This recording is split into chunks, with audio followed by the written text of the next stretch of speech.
moving on.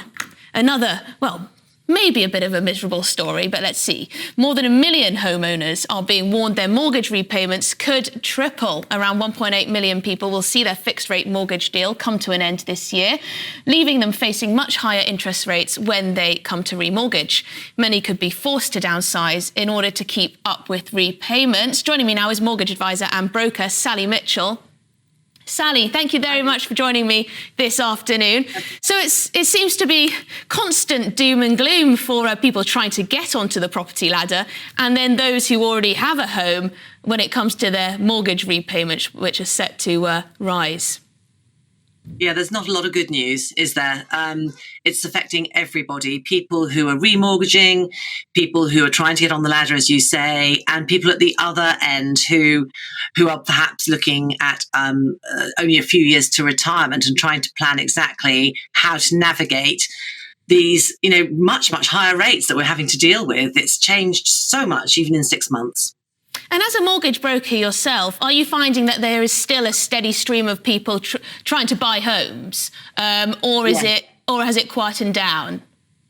It was certainly quieter just after the explosive mini budget, where people really didn't know what to do, and a lot chose just to hunker down and wait and see, play that sort of approach.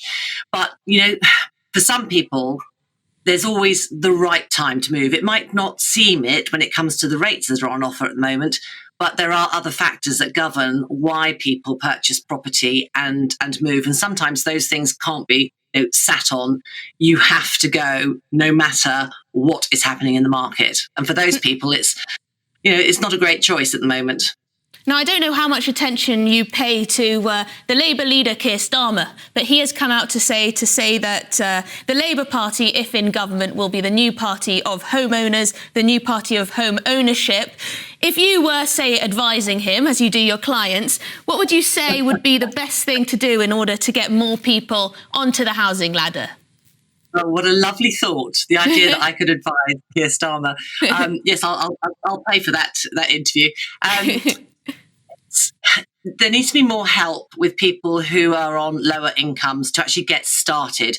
Home ownership is such an emotive subject in this country. It's something that we all strive for. Not quite so much in other countries. We don't see it in mainland Europe, for example, so much. But it's getting harder and harder for those people to get started. Help to Buy has gone. The other government schemes that are being touted have not been taken up by mainstream developers as much as we would like to see. And of course, the foundation of all of this is a really strong economy, because mortgage rates are affected by the Bank of England base rate. So let's try and get inflation under control, which the government is trying. And then hopefully, even if mortgage rates stay higher than they have been historically, if the cost of living comes down, then it's not quite such a sting. Now, yes, I do feel that my clients are being hit from all sides at the moment. Then it's just one of many outgoings you have, and it's not the crazy scenario we have now where a lot of people are paying upwards of half of their income on their housing alone, and that's before, of course, all the other bills that they have. It's also been said that people aren't downsizing. Now, I thought this was an issue to do with stamp duty. People are expected to pay an extortionate amount of tax. If you're an older couple who are living in a 5-bedroom house, for example, your kids have flown the nest, you want to downsize, well, it's going to cost you so much to actually move to a smaller property, isn't it? Yeah, I mean, certainly there's stamp duty, there's conveyancing, there's actually physically moving. Maybe if you're a little bit older, you're not going to pack up your bags literally in the back of a car. You're going to use professional movers. So it can cost thousands just to consider moving. I am seeing people tout the idea of combining households. So perhaps, if the older parents have a 5-bedroom house, then the children who have flown the nest might look at perhaps selling their property or selling both properties and getting a property with an annex for the older parents and living together. It certainly ticks a lot of boxes when it comes to care in the future. I mean, obviously you have to really get on. Well, this is the thing. I mean, it's dynamic, but it could take off a little bit more.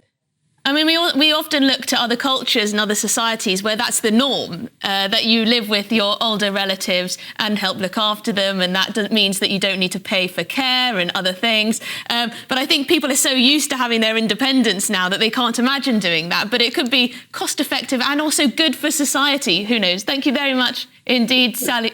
Yes, of course. Thank you very much, Sally Mitchell, mortgage advisor and broker there.